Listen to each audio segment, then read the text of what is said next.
I love this guy, Paul Harrell. He does gun videos, and to me, Paul Harrell is like he's, I don't know, it's like 1970s man has arrived, and he's teaching us about guns, but his information is actually current and relevant, and I don't always agree with him, but his information is always solid. He's a strange character.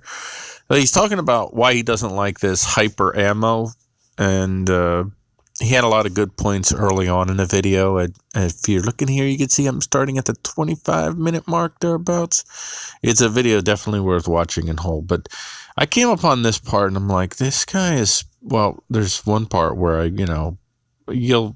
anybody who knows me will know the part when it comes up here, but let's just start to listen to a little bit of what Paul has to say. He's going to, I don't know if this is his last or one of his last points about why he doesn't like hyper ammo. He's been going through, I think this is point 7. The effect that hyperammunition can have on criminal profiling. As a citizen with a concealed handgun license, or if you don't even have a license, you just have a firearm in your place of business or in your home, if you're put in the position where you have to use that, your actions will be very closely scrutinized. And things that you think... So yeah, he's making and it's something I've thought about even when I've thought about the types of guns that I would want to use in a defensive situation.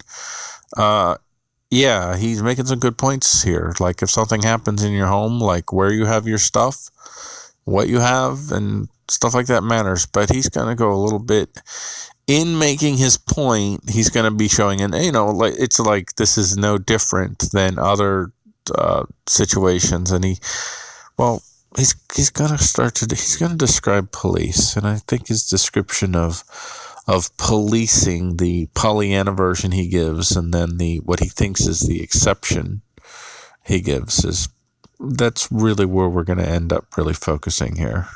Wouldn't or think shouldn't have any bearing on the case quite often have a great deal of bearing on the case. Things like your hairstyle, how much melanin is in your skin, whether or not you have earrings, your fashion choices, what kind of car you drive, the list goes on.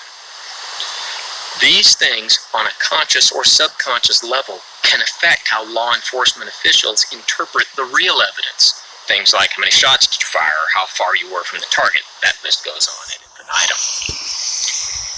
And all these are valid points. All of these are valid points. By the way, you did get the melanin reference. He's acknowledging that in certain situations, the color of your skin could be detrimental to you.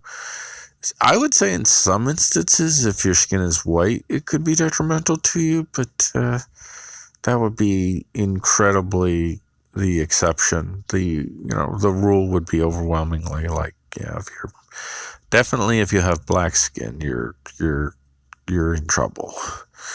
And if you have tannish skin, you're a little bit less trouble, but still trouble. Although right now, if you have tannish skin, you're in a lot of trouble because of the whole ice thing, but that's another story. So anyway, he's about ready to get to the policing part here, which I think is the real fascinating part. Although everything coming up to this point is a good setup for what you're about to hear.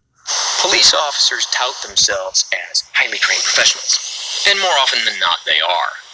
When they come into a situation, they bring their training, their education, their wisdom, their altruism. But they're also human beings. Their altruism.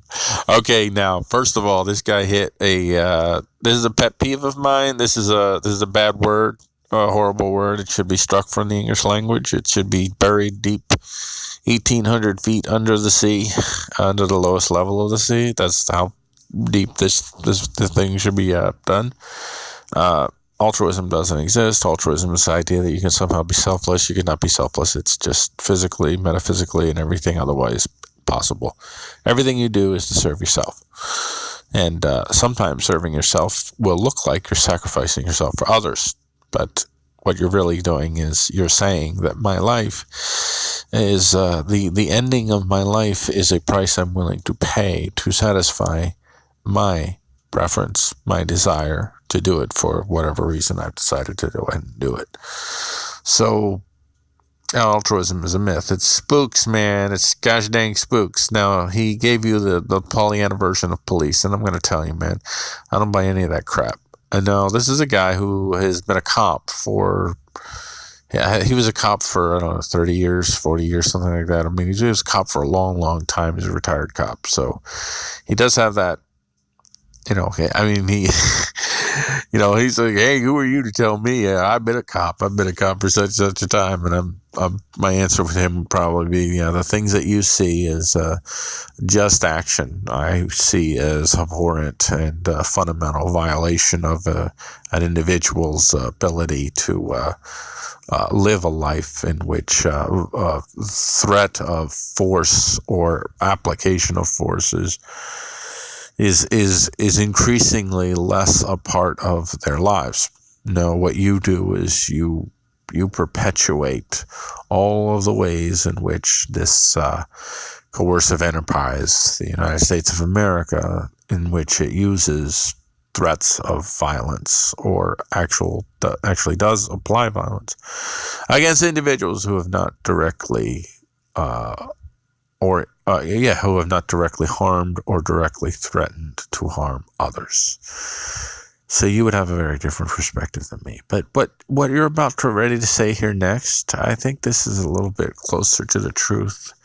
And it's not so much the exception there, buddy. And when they come into a situation, they bring their lack of training, their ignorance, prejudices, their bigotries, and sometimes their political agendas. So yeah, I think that's the norm. That's not the exception. What he described in the beginning was the Pollyanna crap. I don't know if he just was, wants to make sure that he's, does his part to represent the institution of policing because, he's got friends and whatever. I don't know. But the second part was far more accurate. And, what he says at the end there, the thing about the political, that's actually just going to get worse.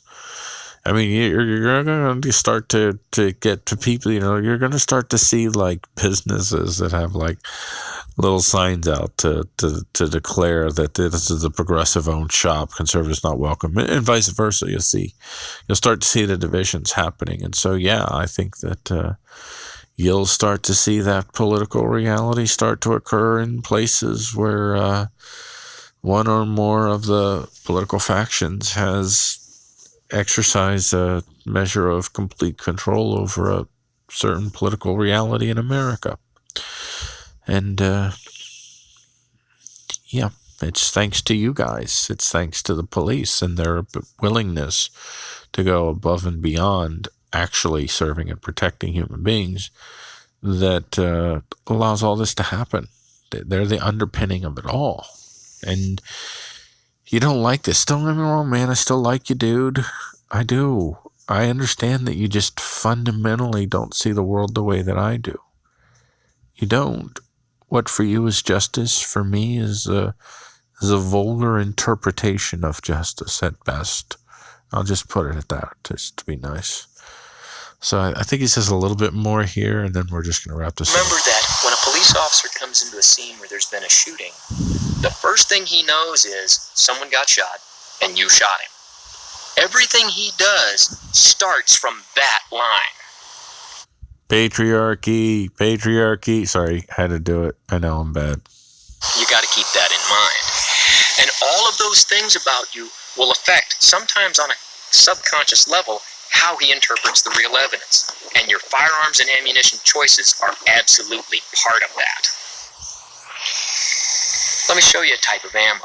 All right, I'm gonna stop it there, and I will highly recommend that you check this dude out, Paul Harrell, because even though I'm fundamentally in disagreement with his interpretation of policing, I think he makes some good points here and I intended on making this video. Actually, it was going to be more straightforward about the hyper ammo thing. And then I heard that section. I was like, no, this is what we're going to talk about here for this video. So, and there you have it.